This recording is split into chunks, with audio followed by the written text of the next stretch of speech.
Moving on then to the longer of the poems that we have to do, we come to My Last Duchess, which is probably one of my favourite poems of all time, along with Do Not Go Gentle into That Good Night. Yeah, this is brilliant. So we'll go through it, and obviously I'll run the translation, or a modern rendition, should I say, first, and then we'll go with the smile points. My Last Duchess. That's my last wife, painted on that picture on the wall. Look at her. It's such a good picture, it's almost as if she were alive. I call that piece a marvellous picture. Now, I'll tell you that a guy called Fran Pandolf, it was his hands that worked on it to produce such a wonderful picture, and after he finished, he gave it to me, and there she stands.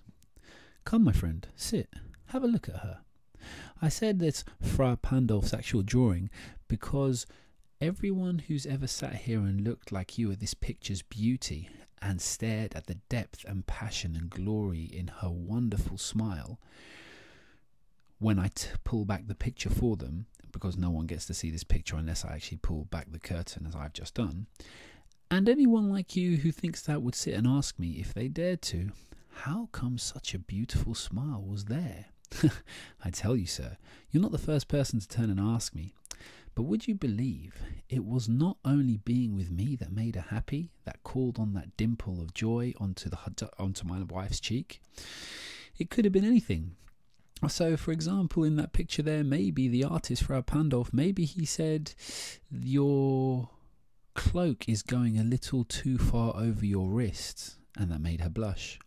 Or maybe he complimented her and said, the paint I am using could never replicate your beauty fully and catch the way the light goes along your throat. Those kind of things, I guess, were just a courtesy, politeness. She thought so. And unfortunately for her, it was reason enough to bring up that spot of joy, the dimple on her cheek. That was her way. She had a heart, how can I tell you? It was too easily pleased, so easily impressed. She liked almost everything she looked on. And her looks went everywhere. She looked at all things. It was all the same to her. The beautiful necklace that I bought her, the way the sun used to go down in the west at sunset, some cherries some moron brought to her, the white horse that she used to ride around in the garden, all and each, every single one of these things would make her say approving things, complimenting and thanking. Or, if she didn't say anything, she would blush in shyness as if it was a good thing. She thanked everyone. I cannot believe she thanked so many people, and I know not why, as if anything that they did for them was as good as being with me and being linked to the family that I'm from. Obviously, this is stupid, but how could I actually blame her or try and correct this kind of behaviour? Even if you had such a way with words, and I don't have such a way with words, to make what you want clear to such an idiot and say, you know what? This that you are doing disgusts me, and in this that you do, or in that over there, you're either doing too much or not doing enough. And even if I could speak to her so plainly, and if she let herself be lessened, if she'd actually listen to me, then even to try and get her to do that would be some kind of stooping. And I'm not going to lower myself to stoop to try and teach her. She should know. I tell you, my friend, she smiled, that's for sure, whenever I passed her. But who actually passed without much the same smile from her? And this grew and went on. So I gave commands, and all the smiles stopped together. And there she is now, on the wall, as if alive. Will you come with me? We're going to go down and meet the rest of the people you came with below, but I want you to know for sure that the Count who sent you, your master, his known generosity is more than enough for me to trust that he will give me a good and fair and honest dowry. So I'm not actually going to ask for anything in and of itself. because I'm telling you, I swear, it's only his daughter's hand that I really, really want, as that's my object of desire. Anyway, let's go down together, sir. And before you go, look at that statue of Neptune. There he is, throttling a seahorse, putting it under his control. And it's a very, very rare image, which I had the famous sculptor Klaus of Innsbruck cast in bronze for me.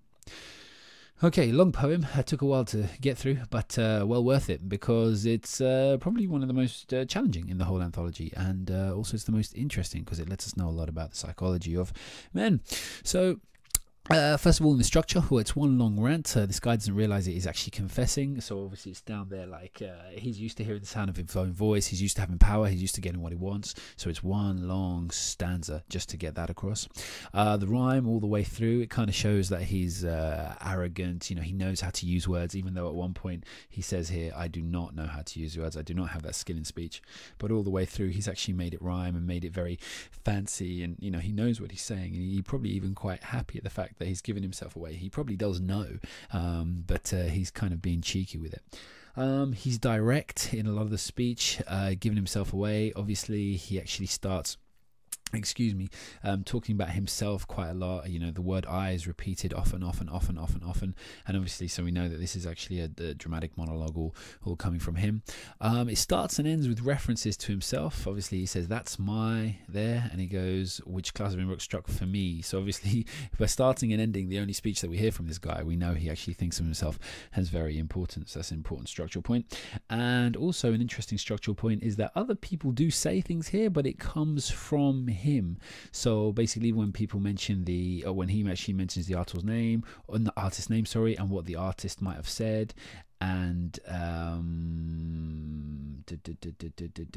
yes, even when he actually talks about knowing what the Count is going to say a little later on, all of this is just kind of basically he's in charge of his world. Even the other characters that do kind of get a speak or a look in or something to say, they actually come through him. So it shows the control he has through the whole poem, and that is actually really obviously a reflection on the actual control he has over the women in his life.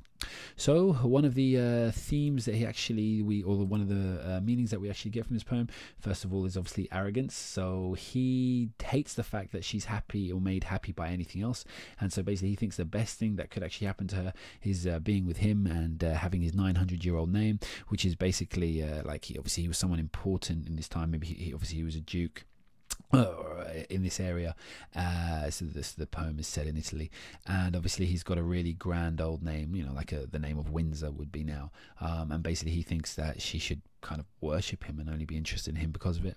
We also see his jealousy. He's jealous at all manner of ridiculous things. He's jealous of someone who brings her cherries, jealous of the fact that she enjoys riding a horse, and jealous of the fact that she enjoys sunsets, which is just absolutely ridiculous. But you will in your life meet people like this if you haven't already done so. People who think the world revolves around them and everything should be they should be the source of other people's happiness. He's ego driven, etc. Obviously we see that quite a lot for the fact that he's obviously here he actually has the power to actually change things. You know, he's not going to let anything inflict on his ego because he's never going to stoop, so he's obviously never going to change and try and change someone. So he completely and utterly wants to have complete control. Again, that's reflected in the fact that no one else speaks, and he's got this complete lack of respect for women. So for example, what he likes about her here is just the way she looks, and it's almost as if she's kind of taunting him still there, but he has control over her because he gets to pull the curtain back, which but obviously the picture's behind a curtain, sometimes he pulls it back, and it's kind of like maybe just shows people just to show him that he finally got control over her. Obviously not maybe not realizing that he's actually making himself look a bit stupid there. And then also here the lack of respect to women. Again, basically he says that his daughter's the first thing he's interested in. Basically these visitors come along to actually just make sure that this Count's daughter would be in good hands, and they've gone over, and so he's just making sure that he's got enough money to look after, etc. and he finds obviously he's quite wealthy, so he's showing him the things that he has, but I don't know what this ambassador, this emissary, the messenger who's listening to this, what they'd make of this, because here he's actually mentioned the dowry before he's actually mentioned the girl, so basically the daughter that he wants to marry. So basically obviously if he did care about the daughter, he would have actually said that first, and then it would have gone that way. Okay, moving on then, we've got the images. We've got this glorious image of this probably beautiful person that obviously people that keep looking at as or considering beautiful. That's up on the wall. If you wanted to twist that, you make it say maybe just beautiful in his head, and obviously he projects that into other people. You've got the images of the sunset as well, and the other simple things, and obviously the way that the light is actually caught across her throat, and then the sunset and all those other things obviously brought to us in an image there. And you've also got the image of her smile, just that idea, you know, I mean, of it looking as if she were alive, just the idea of just being this really happy person smiling, and obviously it was cool there. And obviously the spot of joy on the Duchess's cheek, the dimpled smile. Again, that's an image that comes through quite a lot, that seems to absolutely rile the speaker. Okay, so with language then, we've got a very polite tone and polite words. Wilt you please sit, for example, and then wilt you please rise? Again, it's very formal. Sir, 'twas all one. You've got all this kind of formality in here, but then what he's actually talking about is being insanely jealous, and then theoretically having someone killed, having someone dealt with, having someone disappear. I suppose the only thing that really gives this idea away is there she stands as if alive. So the as if seems to indicate that she's no longer alive, because obviously he's comparing it to being alive, so she must be in a different state for him to want to compare it, but obviously that's open to interpretation. The metaphor, the spot of joy, obviously in the language, just that's a metaphor, obviously the spot of joy. The use of dashes is really, as you can see, just is so prevalent. There's like just so many instances of dashes through this poem, and it just really controls the tone and gives it a very conversational feel, like obviously he's really confessing or giving himself away. And you've got the alliteration in the dropping of the daylight in the west as well, so it just kind of adds to his scorn in the dropping of the daylight in the west. It's almost like he just ridiculous, he cannot believe that she thought this was actually important. So what does this actually make us think? Well, it's a person being blind to that. Maybe it's just think about maybe if we're blind to our own faults, or people who are blind to their own faults, you know, not really seeing what the problem was actually with them and not with the other person. And this is one of the reasons I like it, wanting to be the reason for others' happiness. You know, I mean, just being that selfish. People can't be happy in and of themselves. You want to be the reason that actually makes them happy. It's a strange kind of hero complex that this person suffers from, and it's very, very deranged. And actually it's very common as well, and that's why I find this poem really interesting. And also the imbalance in relationships. Obviously he thinks that she should like him just because he's you know, he has this kind of aristocratic title, etc., etc., when basically, you know, she's obviously she just seems like a person who is actually interested in just, you know, enjoying life, and there's a huge contrast there. And so it's interesting about, you know, people who are in relationships, how do they actually look upon the relationship that they are in.